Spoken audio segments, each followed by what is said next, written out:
Hey, what's going on, everyone? How you guys doing? Matt Jarbo here with $3 Theater, and I'm going to be talking with you guys a little bit today about my thoughts on the new Disney Pixar animated film Turning Red, a movie that has been called, quote, unapologetically horny and also exhausting.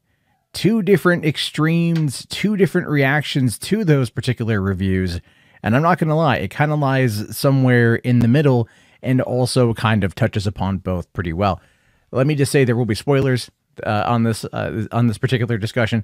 The thing to consider, to remember with Turning Red, is that it is a coming of age story. It is a story about a young 13-year-old girl in Toronto, Canada, Mei Lee, who is coming into her own. She's coming into the young woman. Her flower is blossoming, I guess is the terminology. And this is her journey to womanhood through the metaphor of a giant, fluffy, smelly red panda. I mean, when I first heard of this movie, I'm not going to lie. When I first heard of this movie, I thought, this is an allegory for menstrual cycle. And if you, it is, it really, really is. But that's not in any way a negative thing, right? I think in our culture, in our society, we tend to look at, periods, at least I'm a guy, so I can only approach this from like a 39-year-old white male perspective, but I'm going to do my best. But periods are something that generally tends to get shamed, right? Every 28 days. We know it. And this movie doesn't seem to focus on that. Yeah, there's a bit of a joke about it when the whole thing first happens, and a couple laugh out loud moments with Sandra Oh's character and how she approaches it. What I thought was really interesting about this movie is, again, going back to that first line about it being unapologetically horny. Some people out there are going to take that the wrong way. This is a story of a young girl and her friends who are discovering themselves, discovering their own sexuality. And it's not done in a way that is over the top. It's not done in a way that is vile or disgusting or predatory in any way. But it does show, it reminded me a lot of people I knew at the age of 13 who would doodle in their notebooks about the people that they had crushes on. And they would draw maybe inappropriate images because they're learning about their bodies. They're learning about what they like, what they don't like. These are all natural parts of development. But because Western society has this massive stigma surrounding the concept of puberty and expression and things like that, you can never really have those conversations. And so, quite frankly, kudos to not only Pixar and Disney and the director, Domee Shi, I believe her name is. I could be getting that wrong. For putting together a movie that tackles it in a way that is not only unapologetically horny, which I love that terminology, as well as very exhausting. Now, let me explain why I think the movie's exhausting. So there was a bit of controversy coming out from a Cinema Blend reviewer by the name of Sean O'Connell, who is in his 40s, a white dude who found this movie not for him. He found that he wasn't the target audience. He found himself being the person who was probably not the target demographic of this film. And he put out a tweet and a review expressing that, and a lot of people jumped on him for it. And then as a result, Cinema Blend pulled the review and they reassigned it and everything else. And I thought that it was kind of ridiculous because it's his opinion, but he's not wrong about it being exhausting. So here, I'll give you guys my take. I am not a fan of anime. I do not like anime. I find watching anime to be exhausting because of the over emotion, because of the over exaggeration of characteristics, because it doesn't feel normal. It doesn't feel real to me. It's not a world that I find interesting, so I don't connect to it. So while I'm watching this movie, there's a character in the group of the four of them, right? So you have Mei, you have Priya, you have Miriam, and you have, Judy. Judy is the shorter one in the purple suspenders. And she's very much like your typical kind of anime character. She's the over exaggerations, everything about her screams like, hey, whoever animated her probably grew up watching Dragon Ball Z, or maybe early Miyazaki films. Like, it kind of feels rooted in that. If you've gone and seen the Studio Ghibli's Earwig and the Angry Witch, or Earwig and the Witch, whatever it was, that movie they put out last year that was god awful. She looks like a character that came out of that. She acts like a character that came out of that. It fits into the aesthetic of the world. And she's not a bad character by any stretch of the imagination, but it's just that kind of energy was exhausting. I've now seen the movie 3 times. So this is not me coming off of it of one viewing. I've seen it 3 times. I have kids. They like it. I watched it again this morning and I really enjoyed it. But again, there's that element of it got to be a bit, okay, here we go. But the more I viewed it, the more it does feel like it does become part of the story. And it is an aesthetic that is used that I enjoyed. That being said, the story itself is kind of basic. You know, I mean, they want to go see the 4-town, group, the young male boy band. I remember the Backstreet Boys and NSYNC and like O-Town and all those bands from the early 2000s, late 90s. I mean, this movie takes place, I think, in 2002, Toronto. So, I was only 20. So I'm not like super older than these characters were at that time. We grew up roughly around the same time. So I understand a lot of the cultural references. I understand a lot of the, what was going on at the time.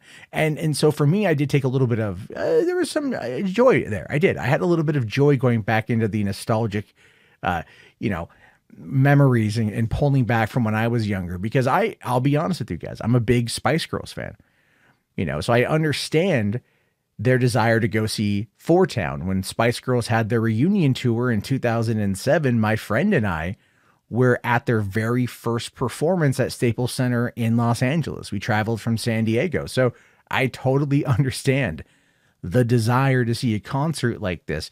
And of course, even when I was a kid, growing up in Portland, Oregon, I would go see concerts. I remember going to see Bone Thugs and Harmony. I've seen Eminem. I wanted to go to Green Day, but my friend's father thought that it was far too grown up for teenagers. Never mind. My mom had bought me Green Day albums and was a fan of them herself, but my friend's father, and you know how that kind of goes, right?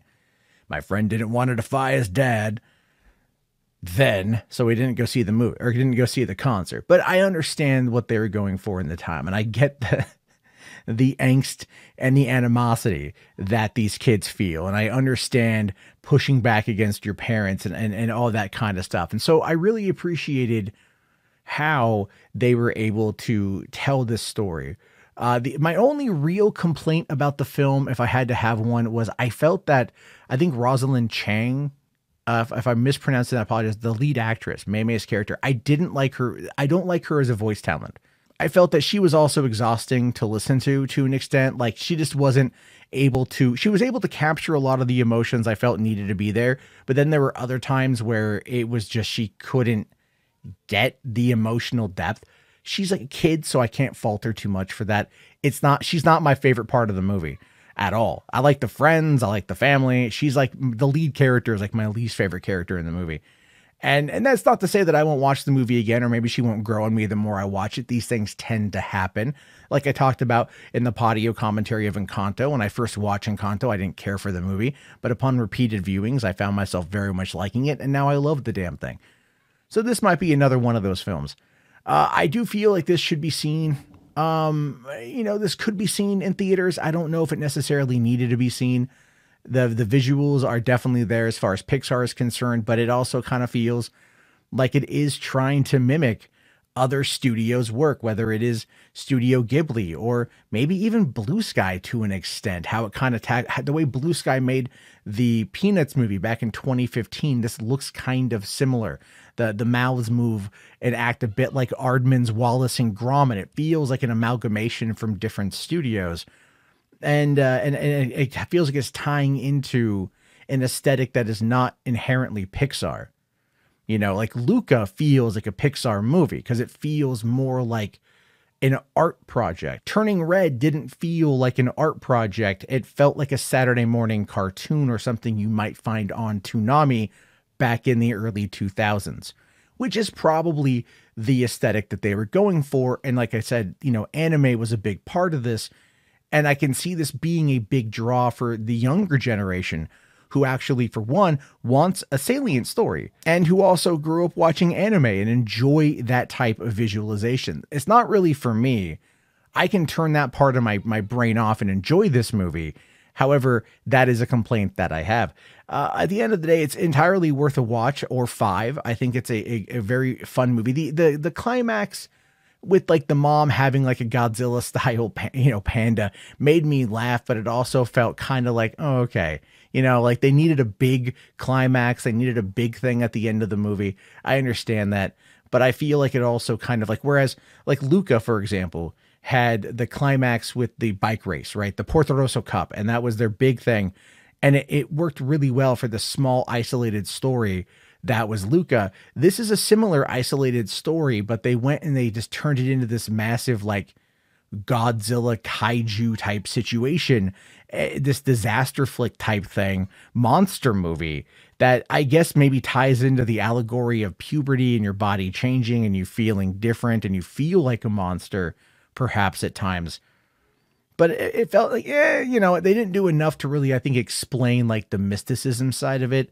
And the spectacle does fall a little bit flat, especially considering that like they destroy the entire concert, but yet Four Town is able to come out and sing the song at the end. And it just kind of, it's sure, fine. I feel like there's a scene or two missing to kind of like bring them up to speed on what's going on.